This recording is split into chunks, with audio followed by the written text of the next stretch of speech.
ঘাটালের লোক কি বলছে শুনবো, তারপর ওর উত্তর নেবো।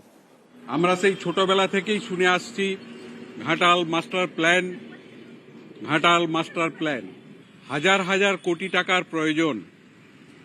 সেটা কি সম্ভব আদৌ রাজ্য সরকারের পক্ষে? আদৌ কি এই মাস্টার প্ল্যান বাস্তবায়িত হবে? আমার আপনাকে বলার যে ঘাটালের মানুষ আপনাকে খুব ভালোবাসে, আপনিও বলেন যে ঘাটাল আপনার কাছে ভালোবাসার জায়গা। তো আপনি যখন ঘাটালের মানুষকে এত ভালোবাসেন, তাহলে আপনি ঘাটাল ছাড়া সিদ্ধান্ত কেন নিয়েছিলেন, বা ভোটে দাঁড়াবেন না এই সিদ্ধান্তটা বা আপনি কেন নিয়েছিলেন? দেব, আপনার কাছে সংসদ না থাকলেও কি আপনি ঘাটালে আসবেন? ঘাটালের লোকজন ঘাটালে আমার নিজের মা, কি বলবো, মা বাড়ি আছে, নিজের দেশের বাড়ি আছে। হ্যাঁ, ঘাটালে তো আমাকে অ্যাজ অ্যান অ্যাক্টর আমাকে শো করতে যেতেই হয়। তো লাস্ট প্রশ্নটা শুরু করলাম। ঘাটাল আমি কোনদিন ভাবিনি নেতা হব বা সাংসদ হব। তো ঘাটাল আমার সেই রকম, আমি একটা খুব ইমোশনাল ছেলেও, তো এমন একটা ইমোশনে ঘাটাল সত্যি আছে যেটা আমি কোনদিন ভাবিনি কি এরকম একটা জিনিস আমার জীবনে হবে। তো ডেফিনেটলি ঘাটাল আমি আমার লাস্ট শেষ নিঃশ্বাসে আমার সঙ্গে চিতাতে নিয়ে যাবো ঘাটাল লোকসভা কেন্দ্রটাকে। রইল কথা ঘাটাল মাস্টার প্ল্যান। দেখো, আমিও দিদিকে একই প্রশ্ন করেছিলাম। দিদি যখন আমাকে কথা দিয়েছিল কে ওই বন্ধ ঘরের মধ্যে, এবং অবশ্যই করছিলেন তখন, কে ঘাটাল মাস্টার প্ল্যান রাজ্য সরকার করবে। আমি বললাম আমার কথা কেউ বিশ্বাস করবে না। মানে আমি কে হরিদাস পাল, 2000 কোটি টাকা কোথা থেকে নিয়ে আসবো, 3000 কোটি টাকা কোথা থেকে নিয়ে আসবো? তখন দিদি বলেন কি এটা আমি গিয়ে বলবো, এবং অভিষেকও বলেন কি আমিও গিয়ে এটা মানুষের সামনে রাখবো, রাজ্য সরকার এটা করবে। এবারে তুমি বলো তুমি কাকে বিশ্বাস করবে? হয় প্রধানমন্ত্রীকে এসে বলতে হবে, নাহলে মুখ্যমন্ত্রীকে বলতে হবে। প্রধানমন্ত্রীকে আমি 10 বছর পার্লামেন্টে গিয়ে বাংলায় বলেছি, যদি না বুঝতে পারি ইংলিশে বলেছি, এবং চিঠি পাঠিয়েছি কয়েকবার। আমরা মিটিং করেছি এখানকার জল সম্পদ কেন্দ্রীয় মন্ত্রীর সাথে, তিনিও পাত্তা দেননি। এবং সাংসদ হিসাবে লোকে ভাবে সব পাওয়ার আছে, কিন্তু না, সাংসদ ভগবান তো নয়। এবং ঠিকই বলেছেন, ছোটবেলা থেকে আমরাও শুনে এসেছি ঘাটাল মাস্টার প্ল্যান। এবং যদি আমার আবার দাঁড়ানোতে যদি ঘাটাল মাস্টার প্ল্যান যদি কোনো সরকার করে, এটা যদি বিজেপিও আমাকে প্রস্তাব দিত কে ঠিক আছে টিএমসি না করছে আমরা করবো, কিন্তু কথা দিচ্ছি ঘাটাল মাস্টার প্ল্যান তাহলে আমি করবো, আমি হয়তো সেখানেও দাঁড়িয়ে যেতে পারতাম বিজেপি হয়ে। হ্যাঁ, মানে আমি আজকে ওপেনলি বলছি, কারণ মানুষের কাজ করতে হবে। মানে আমার কাজটা কি? আমি এখানে মানে দলের কে আমি শোপিস হয়ে থাকতে চাও না, চাই না। মানে আমি সত্যি কাজ করতে চাই মানুষের জন্য, যে তোমাকে সেই সুযোগটা দেবে তার হয়ে কাজ করবো। এবং আর আমার রাজনীতি তো একদম পরিষ্কার, আমি কি চাই কি বলতে চাই আমি তো ক্লিয়ার বলছি। আমি তো মানে আবার দাঁড়ানোর একটাই কারণ কি দিদি সত্যি আমার কথা দিয়েছেন, এবং দিদি কথা শোনেন কে আমি দাঁড়াবো না, এটা দিদিকে আমি 3 বছর ধরে বলে যাচ্ছি, তুমিও তার সাক্ষী, এবং অভিষেকও জানে সেটা। বাট কোথাও মনে হলো কি না, যদি এইবারে যদি কোনোভাবে যদি আমার দাঁড়ানোতে যদি ঘাটাল মাস্টার প্ল্যান সত্যি হয়, তাহলে দেব শুড স্ট্যান্ড। মানে ঘাটাল নিজের কথা না ভেবে, ঘাটাল লোকসভা কেন্দ্রের মানুষের কথা ভেবে। এবং আমি জানতাম যদি আমি হ্যাঁ বলি না, তার 3-4 দিনের মধ্যে আই ওয়াজ মেন্টালি প্রিপেয়ার্ড আমার কাছে একটা ইডিসি বা কিছু একটা নোটিশ আসবে। নিশ্চয় এখন এতটাই প্রেডিক্টেবল হয়ে গেছে না সবকিছু, কে এই তো তুমি যেভাবে বললে যে ঘাটাল মাস্টার প্ল্যান যারা করবে, আমার তো জানা বিজেপির অফারও চলে আসতে পারে।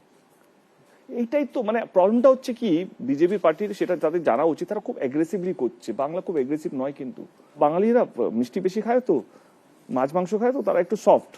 এবং কোথাও যেন মনে হয় তাদেরকে অ্যাগ্রেশন দিয়ে ভয় দেখিয়ে নিতে পারবে না। মানে তাদেরকে থাকতে হবে, তাদের স্ট্র্যাটেজি চেঞ্জ করতে হবে।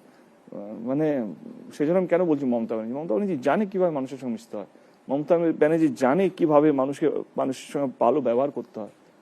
তো আমার মনে হচ্ছে সেইটাই একটা, যদি খুব বড় ডিফারেন্স হলে তাহলে এই ভালোবাসার ডিফারেন্সটাই অভাব কোথাও যেন মনে হয়। দেব, বলা হয় যুদ্ধের ময়দানে না তো বন্ধু থাকে না আত্মীয়। কুরুক্ষেত্রের যুদ্ধ তার সব থেকে বড় প্রমাণ। সেখানে সবাই শত্রু, আর তুমি তো সেই শত্রু শিবিরেই দোস্তি করে বেড়াচ্ছ, জয় শ্রীরাম বলা ছেলেটিকে জড়িয়ে ধরছ, সেটা নয় বোঝা গেল সৌজন্য। সত্যি আমার তা বলে প্রচারে বেরিয়ে রাজ্য বিজেপি সভাপতি সুকান্ত মজুমদারের প্রশংসা শুনলে অবাক হবে, আমার বেশি বন্ধু বিজেপিতে আছে দেন টিএমসি। আচ্ছা, হ্যাঁ, মানে বাট আমার সিপিএম অনেকগুলো বন্ধু আছে। তার মানে কি আমরা তো যুদ্ধ লড়ছি না। আচ্ছা একটা কথা বলো, তুমি এই চ্যানেলটা চালাচ্ছ বলে অন্য চ্যানেল কি তোমার শত্রু? অন্য চ্যানেল এডিটর কি তোমার শত্রু? না না, ব্যক্তিগত শত্রু হবে কেন, পেশাদার শত্রু অবশ্যই। এবারে কথা, তুমি কি এই চ্যানেলে একজন এডিটর, সঙ্গে সুমন এখানে যদি চলে, তুমি কি তোমার চ্যানেল দেখবো সঙ্গে সুমন দেখবেন না? ওরা একসঙ্গে কোনো মানুষের সঙ্গে নেই, আর কি সুমন দেখবেন? তুমি কি বলছো? কিন্তু তোমরা প্রচার করছো যারা নেগেটিভিটি করছে তাদের। তোমরা নিজেরা লড়ছো না, কিন্তু তোমরা সবাইকে লড়িয়ে রেখেছো। আমি তো বুদ্ধিমান, আমি কেন লড়তে যাব? আমাকে নিয়ে কাজটা কি? দলের জন্য সিট জেতা। একটা সিটও যদি বলে দাও দেবের যে এই কথাতে দেবে যাওয়াতে আমি হেরেছি, আমি রাজনীতিকে ফিল্ম ইন্ডাস্ট্রি ছেড়ে দেবো। আজকে তোমরাও লড়াচ্ছ না কাউকে, তোমরা তোমাদের চ্যানেলে কোনো এডিটের সঙ্গে তোমরা কোনোদিন তোমাদের চ্যানেলকে ইউজ করছো না তাকে ছোট করার জন্য, কিন্তু যারা লড়াই করছে তাদেরকে তোমার চ্যানেল দেখা লড়ো, আরো টিআরপি সোশ্যাল মিডিয়া এটা নিয়ে কমেন্ট পড়ো। এই কমেন্ট কি এসছে? ওইটা তো হেভি ছিল, ঠিক আছে ওইটা হেভি ছিল, আর একটা জম্পেশ একটা প্রশ্ন বার করতো।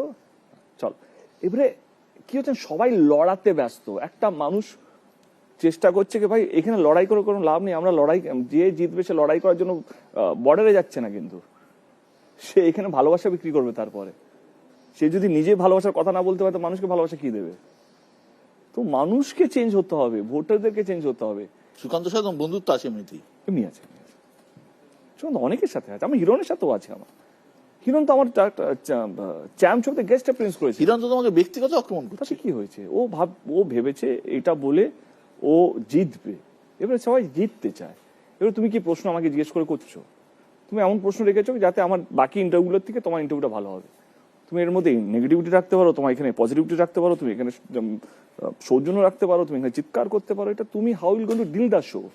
এবং সেম গোজ উইথ হিরণ। ও এটা ভেবেছে কি এইভাবে ও জিততে চায় এবং জিততে পারবে, এটা বিশ্বাস করে, এবং এই বিশ্বাসটা 4 জুনে ভাঙবে, নাহলে এই বিশ্বাসটা অটুট থাকবে। তার পুরো দায়িত্ব আমি ঘাটাল লোকসভা কেন্দ্রের মানুষের উপর দিচ্ছি। কে তোমরা কেমন জনপ্রতিনিধি চাও? যে সারাক্ষণ চিৎকার করে, নেগেটিভিটি করে, আক্রমণ করে। সে আজ অব্দি একটা তার দলের কি কাজ হচ্ছে সেটা বলতে পারেনি। সে আজ অব্দি একটা খড়গপুরে কি কাজ হচ্ছে সেটা বলতে পারেনি। প্রথম দিন থেকে আজ অব্দি শুধু আমাকে আক্রমণ করে গেছে। আরে ও জেতার পর কেউ আমরা বর্ডারে পাঠাবো না। কোনো নেতা চিৎকার করে, চেঁচামেচি করে, ঝগড়া করে জেতার পর কেউ বর্ডারে যাচ্ছে না। কে কত বেশি চিৎকার করবে, কে কত বেশি ঝগড়া করবে, যাতে পাকিস্তানের দুটো মালকে উড়িয়ে দেবো, এইসবের জন্য তো হচ্ছে না। এই নির্বাচনটা কে মানুষকে ভালো রাখবে।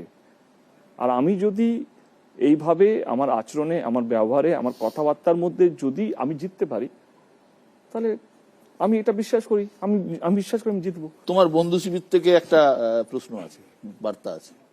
মেদিনীপুরের লোককে বারবার ধোকা দিয়ে ভোট নিয়ে আর টিএমসির ভোট ব্যাংক বাড়াবে, আর একটা মাস্টার প্ল্যান 10 বছরে 1 ইঞ্চি এগোলো না, তারপরে গিয়ে বাড়ির ছেলে বলে ইমোশনাল ভোট নেবেন, এটা ঠিক নয়। আর টিএমসি যা দুর্দশা, যে রাজনীতি ছেড়ে দিতে চাইছে তাকে জোর করে নেতা বানিয়েছে, কারণ কাউকে দেখে আর লোক আসে না। খুব ভালো, আমার ভালো বন্ধু। কিন্তু দিলীপ দা যেভাবে কথাবার্তা বলে বাইরে, যেভাবে মিডিয়ার সামনে থাকে, আর দিলীপ দা ক্যামেরার মিডিয়ার অপোজিটে অত্যন্ত সজ্জন, অত্যন্ত ভদ্র একজন মানুষ। হ্যাঁ, এবার দিলীপ দার বিষয় নিয়ে বললাম। এবার আমার প্রশ্ন দিলীপ দাকে, উনি তো 5 বছরের জন্য মেদিনীপুরের সাংসদ ছিলেন। আমার একটা কথা, ওনার কেন্দ্রতে নিজেদের দল আছে। আমার বক্তব্য হচ্ছে এটা কি শুধু দেবের দায়িত্ব? এটা কি শুধু ওইখানকার নেতাদের দায়িত্ব কি ঘাটাল মাস্টার প্ল্যানটা বাস্তবিক করা? এটা কেন তাদের দায়িত্ব নয়? শুভেন্দু অধিকারী তো মিদনাপুরের ছেলে, তিনি তো বিজেপির লিডার অফ অপোজিশন। কি করেছেন তিনি ঘাটাল মাস্টার প্ল্যান নিয়ে?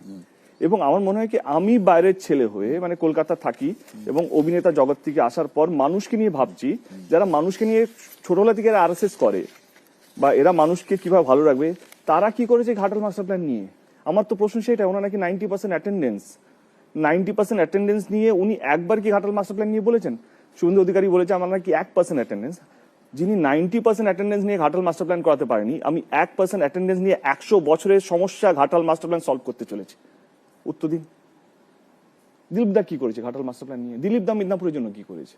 উনি তো ঘাটালের মিদনাপুরের সাংসদ, মিদনাপুরের সাংসদ, কেন্দ্র সরকারের বিশাল বড় নেতা, একটা সময় স্টেট প্রেসিডেন্ট ছিলেন, একটা সময় বিজেপি যে 18টা সিট জিতেছিল তার চাণক্য ছিলেন।